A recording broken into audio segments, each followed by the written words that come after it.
Tara guys, gala na naman tayo dito sa Panabo City sa Del Franco Inland Resort. Eto po yung rate nila, paki-screenshot na lang.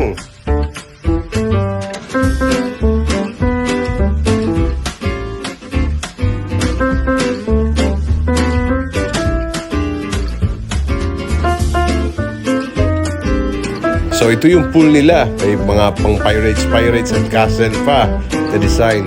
At saka sa gilid nakikita ninyo, yun yung mga pwede mag-overnight ng mga cottages at rooms.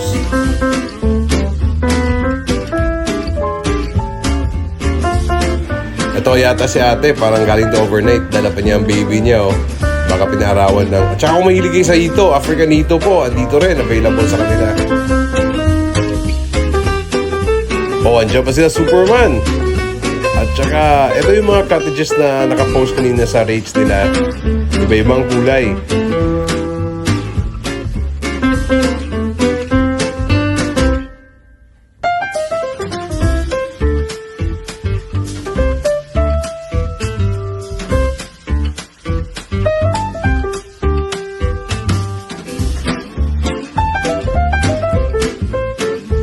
Oh, andyan pa sila kuya, bagong gising. Baka may hangover pa to.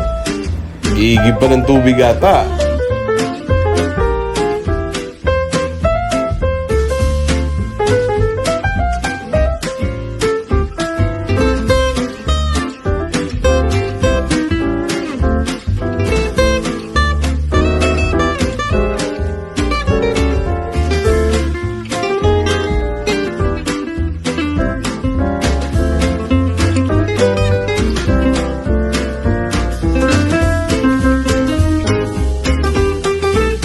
Ito pala yung bahay kubo din nila na cottages.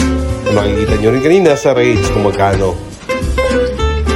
Oh, andyan si Mickey Mouse pati si Donald Duck ha. Donald Duck may tawag yan. O may Bugs Bunny pa dun sa unahan no. Kasi ate sa kayo papunta.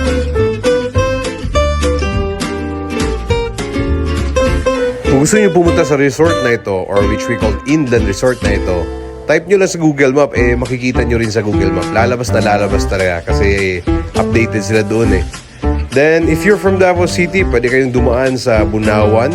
Masyadong malapit kapag sa Bunawan. At saka hindi aabot 1 oras po. Mga lagay natin, mga 27 minutes lang. And if you're from Tagum City, so lagay lang natin mga 45 minutes, I guess. Kung sa Panabo, at saka masyadong malapit kapag nasa Panabo kasi it's located in Panabo lang talaga. So ilagay natin mga ano lang din, mga 15 to 20 minutes na rin kapag nasa Panabo ka.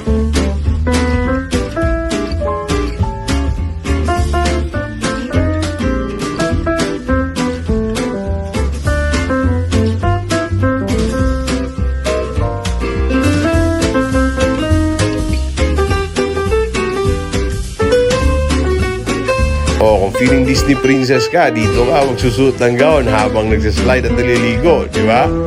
Saka pang picture-picture, maganda rin. Photogenic yung place.